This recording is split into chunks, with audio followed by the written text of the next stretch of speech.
যুক্তরাষ্ট্র, ইসরায়েল আর মধ্যপ্রাচ্যের বিভিন্ন অঞ্চলে পাল্টা দাঁত ভাঙা জবাব দিয়ে চলছে ইরানের অপারেশন ফতেহ খাইবার। সোমবার কুয়েতের আকাশে মিসাইল ছুড়ে একটি মার্কিন এফটি ফাইটার জেট ধ্বংস করেছে ইরান। তেল আবিব, হাইফা সহ ইসরায়েলের বিভিন্ন এলাকায় ব্যাপক ধ্বংসযজ্ঞ চালায় তেহরান। এর পাশাপাশি মধ্যপ্রাচ্যের বিভিন্ন দেশে থাকা মার্কিন ঘাঁটি লক্ষ্য করেও হামলা চলছে। বিস্তারিত দেখুন পিটিভি বাংলা ডেস্ক রিপোর্টে। ফাইটার জেটটি হঠাৎ একটি ইরানি মিসাইল আঘাত হানে যুদ্ধ বিমানটিতে। ইরানের রাষ্ট্রীয় গণমাধ্যম সহ আন্তর্জাতিক বিভিন্ন সংবাদ মাধ্যম প্রচার করে ভিডিও। বিস্ফোরণের পর এক পর্যায়ে নিয়ন্ত্রণ হারিয়ে মাটিতে আছড়ে পড়ে যুদ্ধ বিমানটি। এর আগে প্যারাসুট নিয়ে ফাইটার জেট থেকে বেরিয়ে যেতে সক্ষম হন এর পাইলট।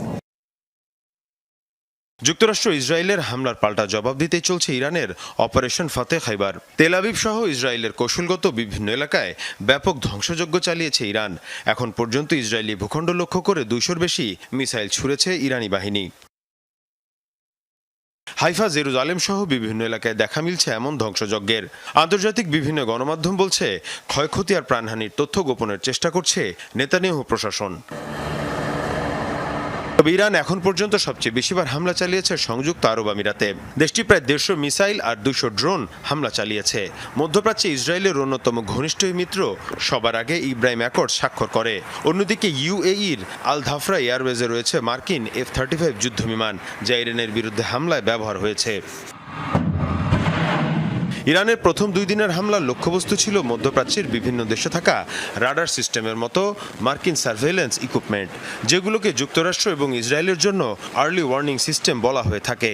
এই সতর্কতা ব্যবস্থা ধ্বংস করতে পারলে লক্ষ্যবস্তুতে আঘাতের পরিধি বেড়ে যাবে ইরানের। বাহরাইনকে বলা হয় মধ্যপ্রাচ্যে মার্কিন সামরিক শক্তির কেন্দ্র। সেখানে থাকা মার্কিন নেভাল বেজ এবং অন্যতম শক্তিশালী রাডার সিস্টেম ধ্বংস করেছে ইরান। এরই মধ্যে দেশটিকে লক্ষ্য করে 60টি মিসাইল আর 34টি ড্রোন ছুড়েছে IRGC। যুক্তরাষ্ট্র ইসরায়েলের হামলার জবাবে ইরান তার পাল্টা আক্রমণ শুধু অব্যাহত রাখেনি, বরং আরও জোরদার করেছে।